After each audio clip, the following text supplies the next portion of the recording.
بسم اللہ الرحمن الرحیم۔ ہجرت سے قبل مسلمانوں کا قبلہ بیت المقدس تھا۔ سرور کائنات صلی اللہ علیہ وآلہ وسلم مکہ معظمہ میں بیت المقدس کی طرف نمازیں پڑھتے رہے۔ مدینہ منورہ میں ہجرت کے بعد بھی 17 ماہ تک بیت المقدس کو ہی قبلہ برقرار رکھا گیا، لیکن خواہش یہ تھی کہ حضرت ابراہیم خلیل اللہ علیہ السلام کی تعمیر کردہ بیت اللہ شریف کو قبلہ بنائیں۔ آخرکار مدینہ منورہ میں 13 یا 17 ماہ کے بعد آپ کو قبلہ تبدیل کرنے کا حکم ملا۔ یہودیوں کو خبر ملی تو انہیں مخالفت کا ایک اور بہانہ مل گیا۔ وہ طرح طرح کے اعتراضات کرنے لگے اور کہنے لگے نبی محترم صلی اللہ علیہ وآلہ وسلم نے یہودیوں کی عداوت اور حسد کی وجہ سے ایسا کیا۔ قرآن عظیم نے ان باتوں کی تردید فرمائے اور ارشاد ہوا کہ اے محبوب فرما دیجئے کہ ہم نے کسی حسد یا تعصب کی وجہ سے قبلہ تبدیل نہیں کیا، بلکہ قبلہ اللہ کے حکم سے بدلا ہے۔ جب بجائے بیت المقدس کے کعبہ معظمہ کو قبلہ بنایا گیا تو اس پر بھی انہوں نے تان شروع کر دی، کیونکہ یہ یہودیوں کو ناگوار تھی بات۔ کفار کے وہ سب گروہ، یہودیوں سے مراد کفار کے وہ سب گروہ جو طعن و تشنیع کرتے تھے، مشرکین مکہ تھے اور یہود و نصارہ سب شریک تھے۔ قرآن کریم نے یہ غیبی خبر دی کہ یہ لوگ ایسی بکواس کریں گے، اس لیے انہیں صفا فرمایا گیا۔ وہ ایسی روشن اور واضح بات پر معترض ہوئے جو ظاہر انبیاء سابقین نبی آخر الزمان صلی اللہ علیہ وآلہ وسلم کے خصائص میں آپ صلی اللہ علیہ وآلہ وسلم کا لقب ذوالقبلتین بتایا اور تحویل قبلہ اس کی تصدیق ہے۔ یہ وہی نبی ہیں، وہی نبی ہیں جن کے پہلے انبیاء علیہ السلام خبر دیتے تھے۔ ایسے روشن نشان سے فائدہ نہ اٹھانا بے وقوفی اور جہالت ہے۔ قبلہ اس جہت کو کہتے ہیں جس کی طرف مسلمان منہ کر کے عبادت کرے۔ یہاں قبلہ سے مراد بیت المقدس ہے۔ مشرق و مغرب ہو سب اسی کا ہے، اسے اختیار ہے جسے چاہے سیدھی راہ دکھائے اور جس کو چاہے قبلہ بنائے۔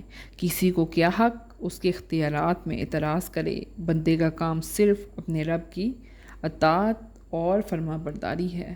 حضرت ابو سعید خدری رضی اللہ تعالیٰ عنہ سے روایت ہے کہ ایک دن سرور کائنات رحمت عالم نور مجسم صلی اللہ علیہ وآلہ وسلم عصر کی نماز کے بعد منبر اقدس پر تشریف لائے اور جو کچھ قیامت تک کے واقعات ہونے والے تھے آپ نے بیان فرمائی، یہاں تک کہ جب دھوپ درختوں اور دیواروں کی منڈیروں پر چلی گئی تو آپ صلی اللہ علیہ وآلہ وسلم نے فرمایا دنیا کی عمر اب اتنی ہی باقی ہے جس قدر کہ یہ دن باقی ہے۔ یاد رکھو یہ امت محمدیہ صلی اللہ علیہ وآلہ وسلم 70 امتوں کو کام دیتی ہے اور ان سب سے اللہ عز و جل کے نزدیک یہ امت بہتر و بزرگ ہے۔ اس امت کی ایک شہادت یہ بھی ہے کہ آخرت میں جب تمام اولین و آخرین جمع ہوں گے، کفار سے کہا جائے گا کیا تمہارے پاس میری طرف سے ڈرانے والا احکام لے کر نہیں پہنچا؟ وہ انکار کریں گے، کہہ دیں گے کوئی نہیں آیا۔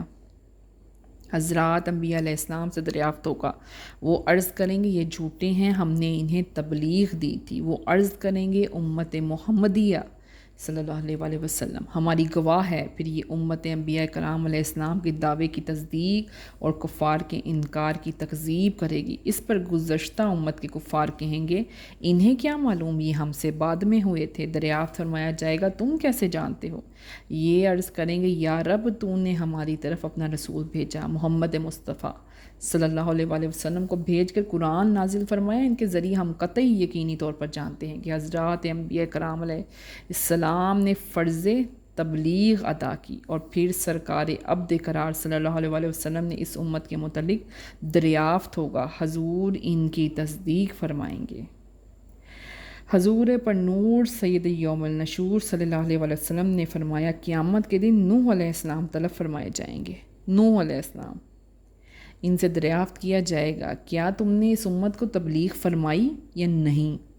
حضرت نوح علیہ السلام عرض کریں گے اے رب العزت تیری عزت و جلال کی قسم، بے شک میں نے ان کو تیرے احکام پہنچا دیے۔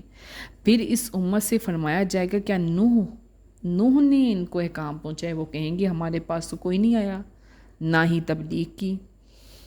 حضرت نوح علیہ السلام سے گواہ طلب فرمائے گا۔ حضرت نوح علیہ السلام عرض کریں گے میرے گواہ اور شاہد نبی آخر الزمان جناب محمد رسول اللہ صلی اللہ علیہ وآلہ وسلم اور ان کی امت ہے۔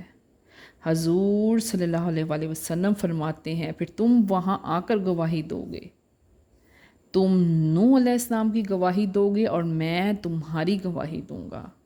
امت محمد رسول اللہ صلی اللہ علیہ وآلہ وسلم حاضر ہوگی اور گواہی دے گی کہ انبیاء کرام علیہ السلام نے سب احکامات انہیں پہنچا دیے ہیں۔ کفار کہیں گے ان کو کیسے معلوم، یہ تو ہم سے برسوں بعد پیدا ہوئے۔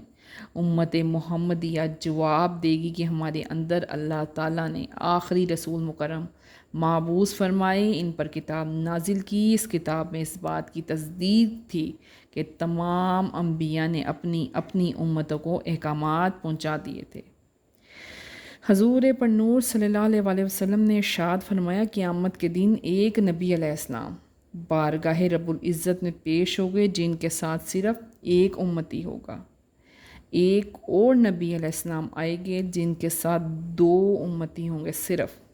ان کی امت سے دریافت فرمایا جائے گا انہوں نے احکام پہنچائے، اکثریت انکار کر دے گی، پھر امت مصطفیٰ صلی اللہ علیہ وآلہ وسلم کی گواہی پیش ہوگی۔ حضور سید عالم صلی اللہ علیہ وآلہ وسلم پہلے کعبہ کی طرف نماز پڑھتے تھے اور بعد میں ہجرت بیت المقدس کی طرف نماز پڑھنے کا حکم ہوا۔ 17 ماہ تک ادھر نماز پڑھی تھی کہ پھر کعبہ کی طرف منہ کرنے کا حکم ہوا۔ چنانچہ ایسا ہی ہوا کہ مومنین کعبہ کی طرف پڑھتے پڑھتے بیت المقدس کی طرف 17 مہینے جھکتے رہے، اور پھر کعبہ کا حکم ہوا تو بلا کسی قسم کے کیل و کال کے ادھر جھک گئے، اور جن کے دلوں میں ایمان نہ تھا وہ پریشان ہو گئی، یہ کیا تماشا ہے، کبھی ادھر کبھی ادھر۔ تو پھر اللہ تعالیٰ نے انہیں یہ ہدایت دی، اللہ تعالیٰ نے انہیں ایمان کی ہدایت دی۔ حضور اکرم صلی اللہ علیہ وآلہ وسلم کو کعبہ کا قبلہ بنانا بے حد پسند تھا۔ اس امید پر آسمان کی طرف بار بار نظر فرماتے کہ حضور صلی اللہ علیہ وآلہ وسلم کی مرضی پوری کرنے کو یہ آیت نازل ہوئی، اور ایسی صورت میں نازل ہوئی آپ نماز میں تھے اور حکم ہوا فولی، جب آیا تو نماز ہی میں کعبہ کی طرف منہ کر لیا، اور جو آپ کے مقتدی تھے آپ کے پیچھے تھے انہوں نے بھی حضور صلی اللہ علیہ وسلم کی اقتداء میں اپنا رخ بیت المقدس سے مسجد حرام کی طرف پھیر ڈالا۔ حضرت ابن عباس رضی اللہ تعالیٰ عنہ فرماتے ہیں کہ نبی محترم صلی اللہ علیہ وآلہ وسلم بیت اللہ شریف میں تشریف لائے، تمام گوشوں میں آپ نے دعا فرمائی، پھر اندر کے حصے میں نماز پڑھی، جب باہر تشریف لائے تو کعبہ کی طرف رخ کر کے 2 رکعت نماز پڑھی اور فرمایا یہ قبلہ ہے، اے مسلمانوں تم جہاں کہیں بھی ہو اپنا منہ فوراً اس قبلے کی طرف پھیر لو۔ آخر میں توریت میں نبی آخر الزمان صلی اللہ علیہ وآلہ وسلم کی صفات بیان کی گئی ہیں۔ حضرت ابن عباس رضی اللہ تعالیٰ عنہ نے کعب احبار سے دریافت کیا کہ رسول اللہ صلی اللہ علیہ وآلہ وسلم کی نعت توریت میں کیسی ہے؟